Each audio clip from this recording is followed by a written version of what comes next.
Hey, what's going on, guys? Welcome back to AriesEDC. So, I wanted to do a follow-up on this blade that I purchased myself. So, I purchased this from Amazon for $30. So, I wanted to do a follow-up with it. I've had it in and out of my pocket for the past couple days, and I just wanted to give you my thoughts and feelings and feedback on this knife and compare it to some other button locks that I have. So I don't have a lot of button locks, but I do enjoy that feature. But let's talk a little bit about it. What is it? So this is the CJRB Pyrite Light. And CJRB has they're doing a ton of stuff with that Pyrite, I guess, family of knives. That platform has allowed them to do a lot of different things, and including different blade shapes. So this isn't my first Pyrite. I did get the original Pyrite when it first came out, and I was blown away by it. This thing is super smooth, and I was really happy with it. It's almost too smooth. Like, that blade just wants to fall, and just really an excellent blade. But I was really wanting that Wharncliffe shape. And I saw this one on Amazon, and I was like, $30? Yeah, I'm gonna go ahead and get that. And buying knives is not something normally I really allow myself to do, but for the price, I couldn't really help myself. Sorry guys, my nose is stuffy this morning. But we're going to talk a little bit about it and learn a little bit more about this knife. All right, that's going to help. So, what are we talking? We're talking FRN scales that are kind of contoured. They are contoured and they are milled, so that gives you a little bit of grip. It's nice and smooth in the hand. You have a dual thumb stud, so you can open it either way. You have your button, which releases the blade, and you can reverse flick it very well also. The blade is the black PVD coating, and it looks really good. That blue and black combination got me. They have it in green, and I think there's one other option as well. I think a more of a premium version,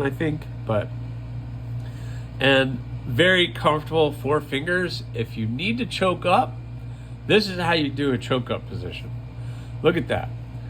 I could get my whole finger, a thick part of my finger, up in there, and I'm still pretty far away from the Sharpie pointy stuff that you could cut yourself with. So for me, choking up, I am great in that position. I can spread out my hand really well, really get behind the blade. It has some jimping. It's not too aggressive. It's not overly jimped. And they've also rounded the spine a little bit, which, you know, I'm a sucker for a little rounded spine. But if you need to choke up, you can get right there up on that tip, get any of the little cuts that you need to do. And it's an awesome little pocket knife. This thing, and for $30, what you're getting is just amazing. So one thing I have noticed is there's a little stick in the button, or it's just a little stiff. I don't know. Maybe it's overly oiled. There was a lot of oil on this when I first got it, but you guys can't probably hear it because of the background noise I have going on in here right now, but it is a little stiff to push that button.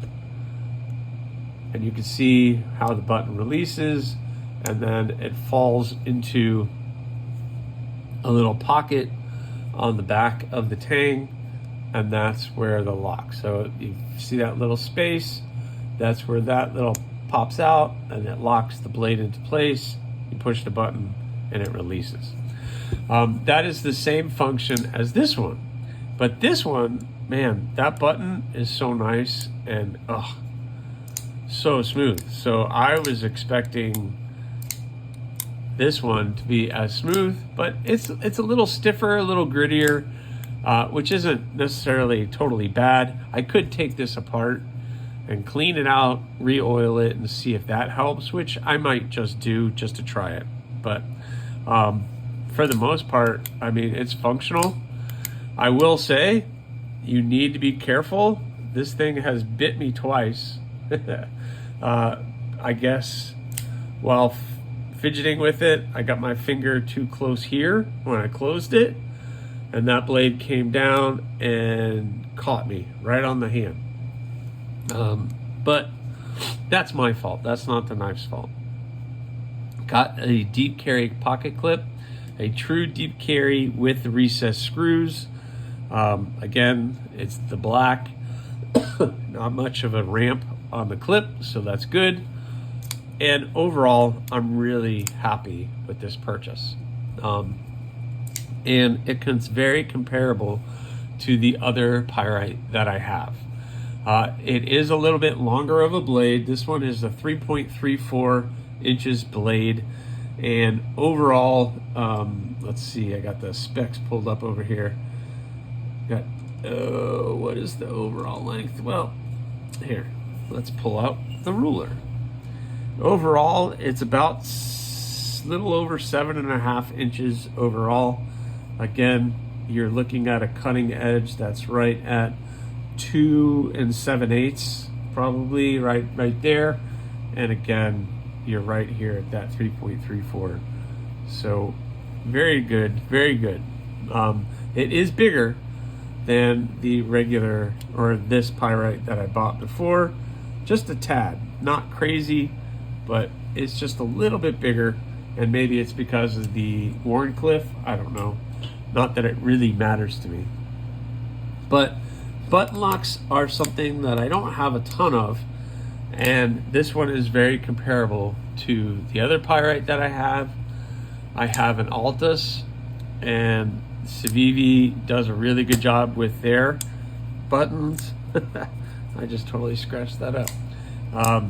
Their button locks, very smooth, no issues. And I have my Quibbit, which darn alarms keep going off, turning off my camera. But the Quibbit is good. The button is smooth, along with the Altus. The button is very, very smooth. So I was expecting this one, the button, to be very, very smooth. And maybe it's just mine, but I really have to push on the button, and I wish you guys could hear, but it does kind of give it a little when I do it. So just something to look out for this one. But for $30, come on, that thing is awesome, and I'm really happy with this purchase. So thanks for watching, guys. I hope you enjoyed this one. Please subscribe, like, leave a comment, or not. That choice is always yours.